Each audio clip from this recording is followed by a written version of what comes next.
Hashim ataupun Rasulullah dan pengikutnya. Itu dalam ekonomi. Dan apabila mereka jualan jangan dibeli. Dan tidak, ekonominya di-boycott, embargo. Terus apa keturunannya? Nggak boleh ada yang menikahkan dengan Bani Hashim. Dan juga tidak boleh ada yang mau menikah dengan mereka. Keturunannya pun apa? Boycott. Sehingga selama 3 tahun kelaparan. Apa yang dimakan para sahabat? Dedaunan. Dedaunan ditumbuk, setelah ditumbuk kasih air barulah dimakan. Daun kering. Bahkan beberapa sahabat kejadian ada yang namanya kulit yang kulit kambing, kulit apa yang sudah tidak terpakai, tergeletak begitu saja. Jadi kalau mereka nyembelih kambing, nyembelih apa, setelah itu dibuang, kulitnya juga nggak dipakai dan itu sudah kering. Maka kulitnya itu diapakan? Dibersihkan, dipotong terus diemut. Itulah makanan Rasulullah. Dan ditaruh di mana? Di perutnya. Kenapa? Di mana lagi disimpan? Kalau ketahuan bisa diambil. Subhanallah, itu selama 3 tahun dalam keadaan demikian. Muqata'ah. Ngeri sekali. Selama berapa lama? 3 tahun.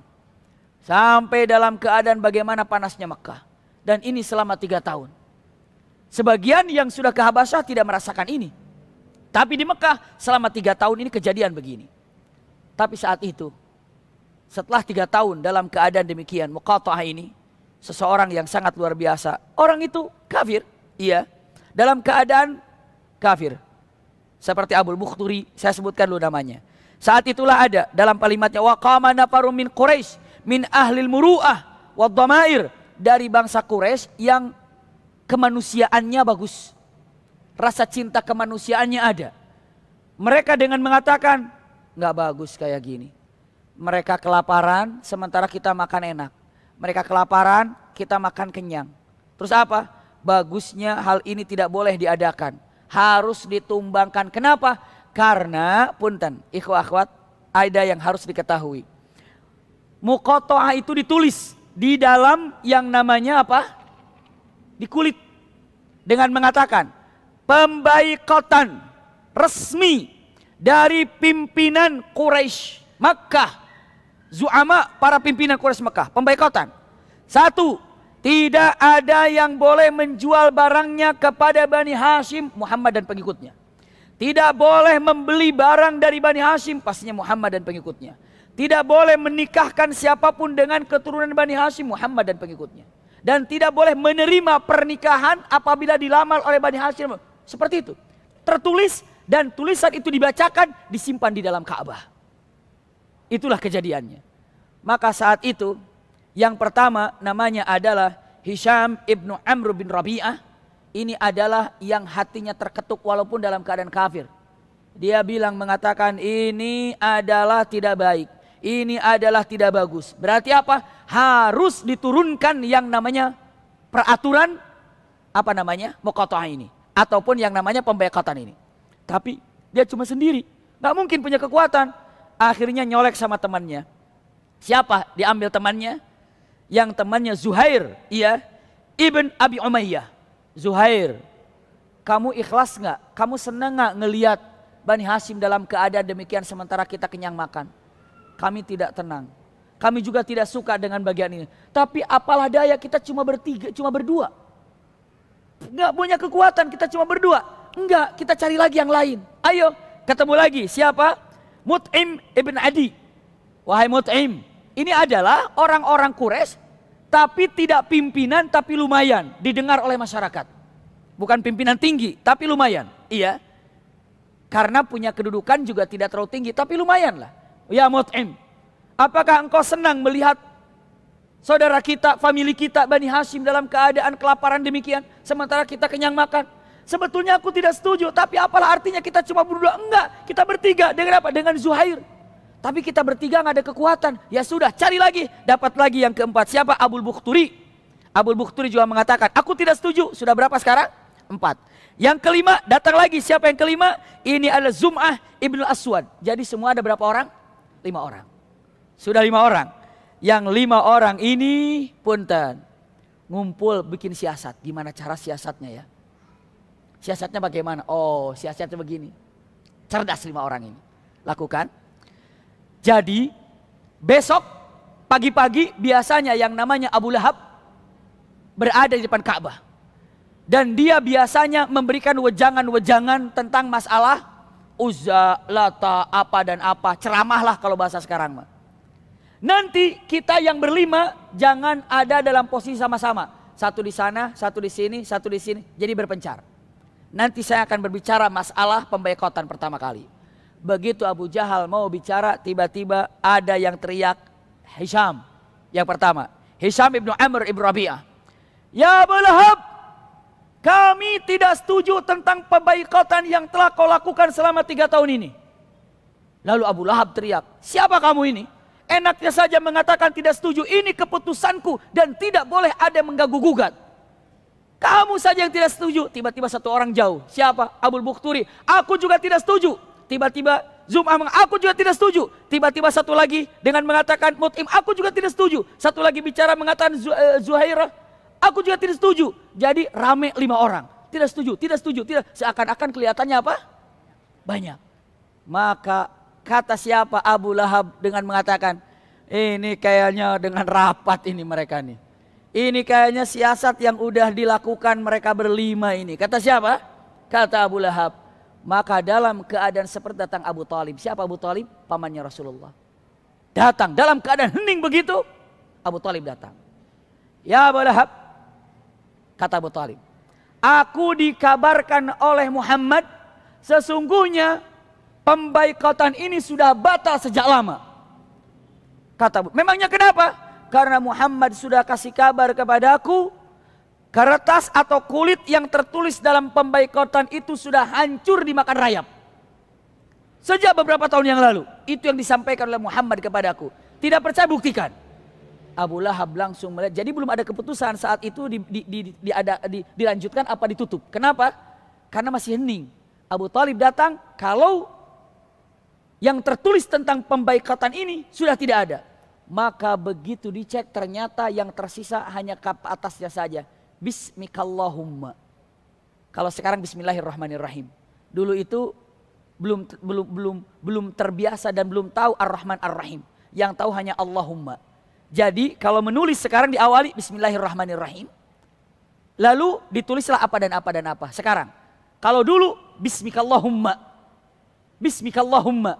Dan orang Quraisy sendiri kalau mau menulis sesuatu itu diawali dengan Bismikallahumma. Kalau sekarang kita tidak mau menulis tanpa bismillah, rugi. Orang Quraisy aja zaman jadul, zaman jahiliyah mau nulis sesuatu bismikallahumma. Kenapa kita mau nulis tanpa bismillahirrahmanirrahim? Di sini ada asatidz misalnya, ada ustadz di sini atau ibu, ada ustazah mau mengajar. Ketika menulis papan tulis, biasakan sebelum menulis apa-apa di atasnya bismillahirrahmanirrahim. Iya. Orang jahiliyah saja nulis awalnya dengan mengatakan bismikallahumma. Kalau akhwat atau ikhwah akhwat mau catat di bukunya catatannya, biasakan di atasnya tuh bismillahirrahmanirrahim. Tuliskan di atasnya bismillahirrahmanirrahim karena ini hal yang luar biasa. Ternyata begitu dicek habis semuanya dimakan rayap, yang tertinggal hanya tulisan bismikallahumma. Subhanallah. Maka saat itu bengong Abu Lahab dan saat itu Abu Talib mengatakan, tuh kan udah habis, berarti pemboikotan tidak ada. Musnah pemboikotan. Tidak ada, batalah pemboikotan setelah 3 tahun. Punten, tadi yang 5 orang ini, Rasulullah tahu, Rasulullah catat nama-namanya. Kenapa? Mereka yang berjasa ingin menghancurkan apa? Pemboikotan. Walaupun saat itu dalam keadaan kafir. Dan Abul Bukhturi dalam keadaan kafir ketika perang Badar. Ikhwah akhwat, lihat Rasulullah. Rasulullah ini adalah orang yang pandai membalas budi kepada siapapun yang telah berbuat baik walaupun dia orang kafir. Apa yang terjadi Rasulullah? Ketika perang Badar, Rasulullah menyampaikan kepada sahabatnya, ketahuilah kalian, jika kalian jumpa dengan Abul Bukhturi, jangan bunuh. Kenapa ya Rasulullah? Karena dia adalah orang yang mengusahakan tentang pemboikotan agar dibatalkan. Maka aku ingin membalas kebaikan dia, jangan ada yang membunuh Abul Bukhturi. Subhanallah, itu Rasulullah itu membalas kebaikan. Maka begitu dalam peperangan, orang mukmin ketemu dengan Abul Bukhturi, Abul Bukhturi lari. Ya Abul Bukhturi lari. Abul Bukhturi bingung, setiap ketemu lari, setiap keluar lari. Akhirnya dia cuma jalan-jalan aja di peperangan. Mana musuhnya? Jalan kenapa? Kenapa nggak ada musuhnya? Dia jalan sini nggak ada, dia jalan sini nggak ada. Kemana musuhnya? Kenapa? Setiap jumpa dengan Abul Bukhturi lari. Maka Abul Bukhturi teriak, kenapa sih nggak ada yang mau lawan aku?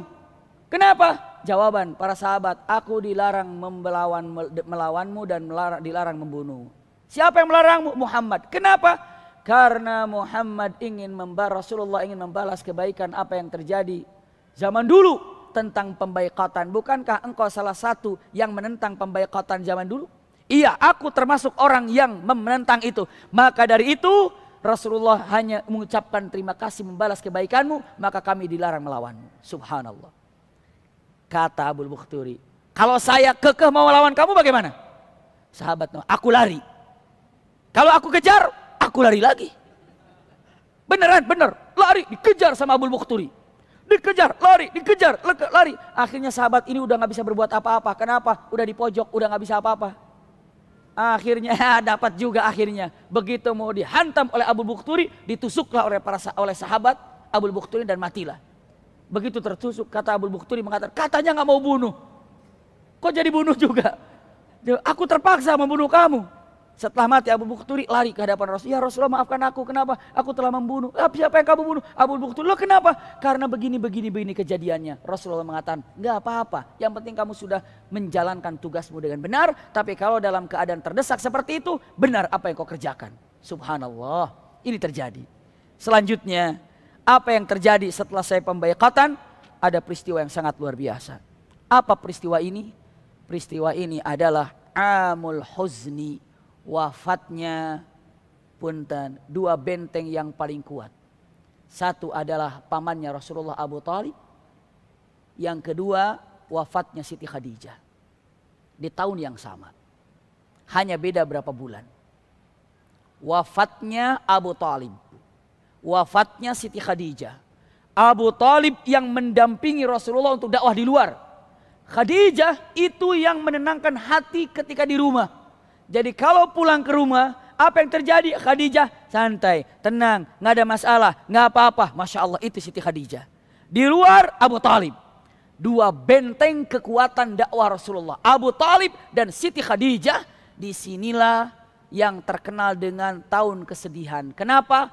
Bertubi-tubi kesedihan yang ada diawali dengan wafatnya Abu Talib. Kenapa Rasulullah sedih ditinggal wafat Abu Talib? Ada yang tahu penyebabnya apa? Coba, ada yang tahu nggak apa penyebab Rasulullah bersedih, sangat-sangat bersedih ketika ditinggal wafat oleh Abu Talib? Apa penyebabnya? Silakan. Jazakumullah khair. Benar, pamannya wafat dalam keadaan kafir. Itu yang paling sakit. Itu yang paling menyakitkan. Yang paling menyakitkan adalah wafatnya pamannya Rasulullah punten dalam keadaan kafir. Jadi punten, kisah yang sangat menyedihkan ini. Abu Talib wafat, padahal Rasulullah sudah dekat di sini. Tiba-tiba orang-orang kafir datang, Abu Jahal, datang Syaibah bin Rabi'ah, datang Utbah bin Rabi'ah, datang Umayyah bin Khalaf. Untuk apa? Menjaga Abu Talib agar tidak menjadi seorang beriman. Rasulullah sudah ngusir, kalian pergi ke sana. Aku bersama pamanku, aku ingin bersama pamanku berdua. Tidak. Aku juga adalah saudara dia. Kamu saudaranya, aku juga saudaranya dia. Maka aku berhak untuk berada di sampingnya juga. Maka para ulama, kalau seandainya saat itu tidak ada yang namanya itu tuh, para pemuka Quraisy datang, mungkin bisa saja, wallahu alam. Tapi mereka datang, ya Abu Talib, kamu beneran mau ikut itu ponakanmu itu? Kamu meninggalkan terus, hanya bingung kemana nih, seperti itu. Maka Rasulullah dalam keadaan kesulitan untuk mengajaknya. Subhanallah, wafat dalam keadaan kafir. Kesedihan tidak begitu saja, langsung berlanjut dengan apa? Kesedihan yang terjadi di mana? Subhanallah, wafatnya siapa? Siti Khadijah. Berlanjut, dakwah Rasulullah ditolak seperti apa di kota Mekah? Datang ke Taif, di Taif diapakan? Dilemparinya. Tapi ada hiburan, 3 hiburan dalam kejadian ini. Yang tertingginya adalah Isra Mi'raj, yang keduanya jin Islam, yang ketiganya itu adalah Adas dari Nainawa masuk Islam. Subhanallah. Jadi hiburannya 3. Tapi rentetan ini, perjalanan ini diawali dengan Amul Huzni. Kesedihan yang terjadi karena wafatnya Abu Talib dan Siti Khadijah. sedihnya Rasulullah seperti apa dan bagaimana, insya Allah bulan depan kita lanjutkan. Jadi untuk bulan depan kita akan bahas apa ikhwah akhwat? Amul huzni, tahun kesedihan. Siapa yang mengatakan? Para ulama. Buat Rasulullah tidak mengatakan amul huzni, para sahabat saja. Rasul tegar kejadiannya. Kenapa yang buat dia sedih? Satu, karena wafatnya Abu Thalib tidak dalam keadaan Islam. Kedua, dakwah tidak diterima di kota Mekah. Berangkat ke Taif juga tidak diterimanya. Ternyata ada kebahagiaan yang diberikan oleh Allah Subhanahu wa taala. Hadiah tertingginya adalah Isra Mi'raj yang diberikan hadiah tentang masalah salat. Subhanallah. Jazakumullah khair. Sebelumnya, hari ini saya tidak menerima pertanyaan karena harus cepat-cepat berangkat, tapi saya yang bertanya. Iya. Saya bertanya, insya Allah. Saya nggak bawa apa-apa, tapi ada voucher. Vouchernya sop duren soleh. Iya. Yang datang di Cinere, silakan bisa datang nanti. Iya. Kalau bapak tadi sudah jawab satu, jazakumullah khair punten. Iya. Ini sop duren soleh. Iya. Selanjutnya yang saya gambarkan pertanyaan yang pertama, biar tahu semuanya. Ada yang masuk apa enggaknya? Bismillah. Siapa? Ada yang ingat gak kira-kira ini ya? Bismillah ya. Ulangi pertanyaannya. Yang pertama dengan mengatakan siapa Raja Habasyah? Raja Habasyah tadi siapa ya Raja Habasyah ini? Nanya namanya siapa ya? Silakan. Masya Allah, jazakumullah khair, punten. Raja Najasyi, punten, mangga silakan. Hayyakum. Allah barik. Raja Najasyi. Selanjutnya saya gambarkan juga, punten. Raja Najasyi ini ada di Habasyah. Selanjutnya, pertanyaan yang ingin digambarkan atau untuk cepat-cepat pertanyaan ini. Siapa jubir ketika Raja Najasyi berbicara dengan orang mukmin ini? Silakan Bunda. Siapa? Ja'far bin Abi Thalib. Masya Allah punten, untuk 2 orang Bunda ya ini. Silakan, nanti simpan saja di sini dulu, nanti diserahkan sama Mas Ari. Iya. Selanjutnya, punten. Berapa jumlah yang pertama kali sampai yang dipimpin oleh Utsman bin Affan? Kayaknya itu di belakang ini. Berapa? Berapa? 14, 10 berapa? 10? Masya Allah, berarti kalau gitu tenang, berarti nyambung apa yang saya sampaikan semuanya. Saya takut tidak nyambung ya. Ini ada lagi, punten. Dengan pertanyaan selanjutnya untuk dipercepat, iya.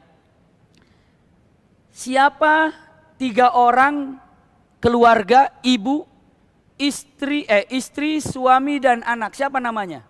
Punten, akhwat ini. Ammar bin Yasir dan Sumayyah. Masya Allah, jazakillah khair. Masya Allah, luar biasa. Selanjutnya, ini dia digambarkan. Ini jangan yang sulit, jangan digampang-gampang. Sekarang ada susahnya ini. Iya. Dengan selanjutnya, Bismillah. Iya. Ini belum masuk ke sananya. Ada. Nah ini. Siapa utusan dari orang kafir Quraisy kepada Raja Najasyi untuk mengembalikan silakan mengembalikan yang 83 orang ini? Ada satu lagi siapa? Siapa? Abdullah bin Abi Rabi'ah bin Abi. Iya, silakan. Masya Allah, jazakumullah khair. Satu lagi. Selesai sudah. Iya. Satu lagi, siapa istri daripada Utsman bin Affan? Silakan. Ruqayyah binti Muhammad Rasul sallallahu alaihi wasallam. Masya Allah, jazakumullah khair, jazakillah khair. Alhamdulillah. Mudah-mudahan sop durennya enak. Iya. Ini dapat saya sampaikan, mudah-mudahan apa yang digambarkan dan disampaikan ada manfaatnya. Insyaallah bulan yang akan datang ada 2 judul. Pertama, sebelum disampaikan tentang wafatnya siapa tadi? Siti Khadijah dengan Abu Thalib, kita akan gambarkan dulu seorang laki-laki yang sangat terkenal dan luar biasa, Islamnya juga unik dan Rasulullah berikan keindahan, Tufail ibnu Amr ad-Dawsi. Tufail ibnu Amr ad-Dausi. Ini adalah seseorang laki-laki yang luar biasa penyair dan masuk Islamnya pun unik. Setelah masuk Islamnya pun mengajak satu kabilah dengan cara yang unik. Dan datang ke hadapan Rasul mengadu. Karena apa? Karena umatnya nggak nurut-nurut. Dan Rasul berdoa dan doanya pun unik, tidak sesuai dengan harapan Tufail. Akhirnya Tufail ini bangganya luar biasa terhadap Rasulullah dan bisa menjadi satu kabilah Islam semuanya, termasuk yang diislamkan oleh Tufail. Yang sangat terkenal adalah Abu Hurairah. Abu Hurairah diislamkan oleh Tufail, diajak oleh Tufail. Jadi kesempatan datang kita akan gambar ingatkan Tufail ibnu Amr ad-Dausi. Selanjutnya bagaimana wafatnya paman Rasulullah dan Siti Khadijah. Ini dapat singkat apa yang dapat digambarkan untuk malam hari ini. Jazakumullah khair ala husni istimaikum. Lakum minni al-hubbu wa du'a. Wassalamualaikum warahmatullahi wabarakatuh.